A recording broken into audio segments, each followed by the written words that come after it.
Hubo mucha actividad en las instalaciones de prueba de Esrange en Kiruna, Suecia, el pasado mes de junio, mientras el equipo de ExoMars se preparaba para importantes tests de despliegue de paracaídas.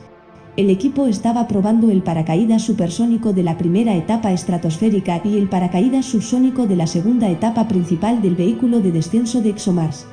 Ambos son cruciales para que ExoMars realice un aterrizaje exitoso en la superficie marciana el 10 de junio de 2023. Aterrizar en Marte es siempre un reto, y se tienen en cuenta todos los parámetros posibles. Ir a Marte nuevamente es toda una aventura, y nos llevó bastante tiempo seleccionar el lugar de aterrizaje.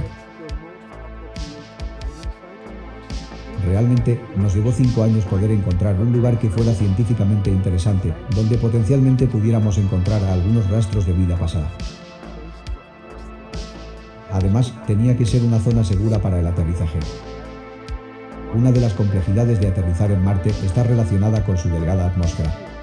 Y por lo tanto, para aterrizar con seguridad y tener toda la secuencia de despliegue encajada en la altitud disponible para la apertura, tuvimos que seleccionar un sitio de aterrizaje con una elevación bastante inferior a la elevación media de la superficie de Marte.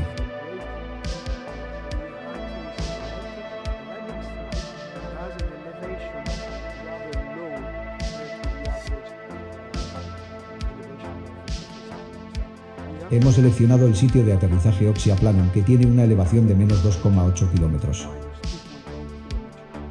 Con eso tenemos más espacio para atravesar la atmósfera en la secuencia posterior a la entrada aerodinámica, la apertura del paracaídas y el inicio del sistema de propulsión, antes de lograr un aterrizaje suave en la superficie de Marte.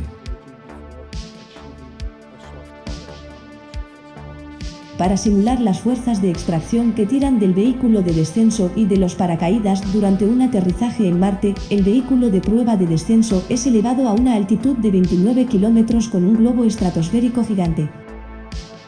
Una vez liberado, se despliega un paracaídas piloto para sacar el paracaídas.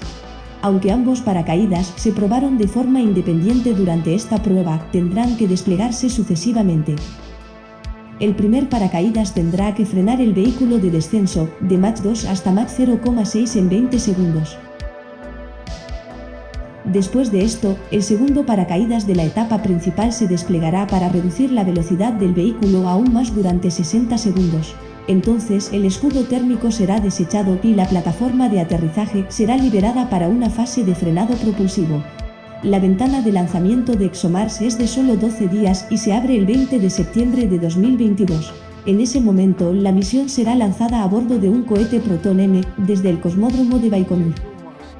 De esta manera, el conjunto de la nave espacial ExoMars está formado por un módulo de carga, un módulo de descenso, una plataforma de aterrizaje y un módulo rover. El módulo de carga transportará el módulo de descenso hacia Marte y es el responsable de realizar todas las maniobras de trayectoria durante el viaje.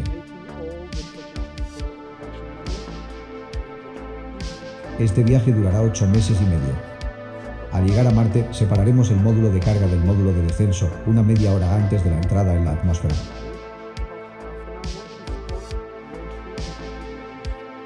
La misión contiene dos elementos científicos diseñados para abordar la antigua cuestión de si alguna vez existió vida en Marte.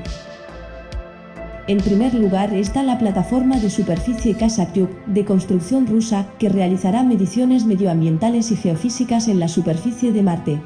En segundo lugar, está el rover marciano europeo Rosalind Franklin, que tiene dos conjuntos de cámaras que proporcionarán visión estereoscópica para evitar rocas y otros obstáculos.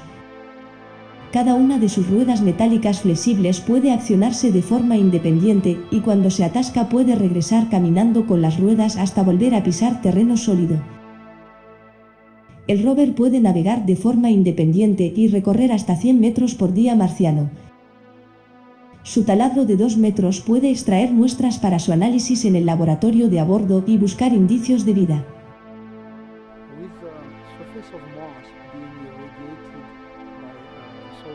Con la superficie de Marte irradiada por la radiación solar, creemos que encontrar vida en la superficie es probablemente muy difícil. Pero hemos calculado que a una profundidad de 1,5 metros podríamos tener posibilidades de encontrar rastros de una vida que no haya sido quemada por las radiaciones.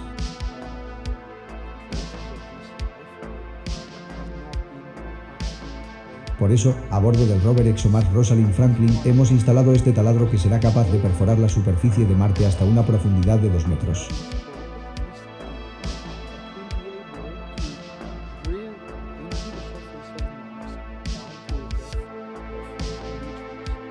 Esa es la mayor profundidad a la que se ha perforado en Marte.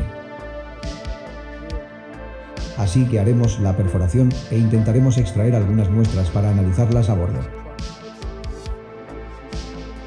ExoMars es el siguiente paso necesario para la ESA en el campo de la exploración espacial robótica. Esta misión proporcionará tecnología clave en el aterrizaje, el desplazamiento y la recogida de muestras en Marte y otros planetas.